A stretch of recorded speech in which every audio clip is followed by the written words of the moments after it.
can run on for a long time, run on for a long time, run on for a long time. Sooner or later gotta cut you down, sooner or later gotta cut you down. Go tell. Sveiki, jūs žiūrite Ryto TV.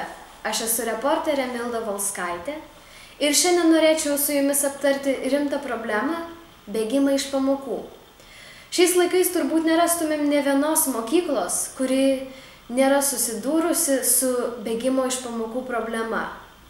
Tačiau ne visuomet yra kalti mokiniai, kartais kalta yra aplinka. Tad ši istorija ir bus apie mokinį, kuris norėtų lankyti mokyklą, tačiau to nedaro. Vaidai, kodėl tu bėgi iš pamokų? Dėl to. Vieną kartą atsitiko tokia istorija.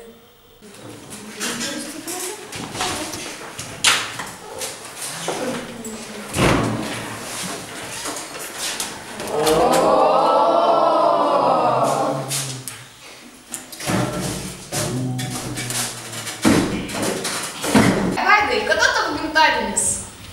Lapkričio 1. Nieko, aš tau padovanosiu iškapų žvakių. Užėjęs aš į klasę, iš manęs klasiokai pradėjo tyčiotis. Man buvo aišku skaudu.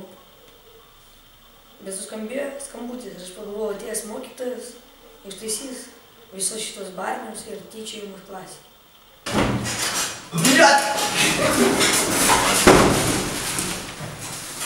Ką aš matau?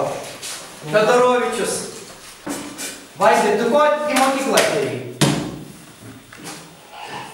Mokytis. Tai mokykis. Kas tau neleidžia? Ko tu guli kaip namuose? Namų darbus padarys? Ne.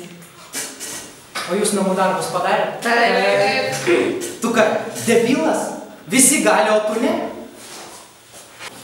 Eik šit! Kur eini, stok, kontrolinį rašysi.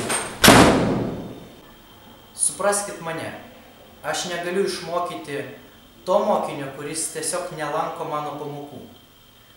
Taip, aš sutinku, gal aš suklydau, kai pasikarščiavau, bet aš tiesiog pirmą kartą matydamas mokinį po tiek laiko, aš negalėjau atreaguoti kitaip. Jaučiausi aš labai blogai. Buvo tokie jausmai, kad aš į tą mokyklą niekada negrįšiu. O jei mokykloje su tavim visi mandagiai elgtųsi, jeigu turėtum draugų, ar norėtum eiti į mokyklą? Aišku, norėčiau. Man dabar reikėtų, aišku, kad pradėtų ne tik klasiokai su manim gerai bendrauti, bet ir pats mokytojas. Ir viskas prasidėjo nuo mokytojo. Tai jeigu pasitaisytų visas šitas chaosas nuo mokytojos ir nuo klasės, aišku, kad grįžčiau į tas pamokas. Ačiū. Todėl būkime tolerantiški, jautrus kitiems ir visa, ką jūs jiems darysite, atsisuks prieš jūs.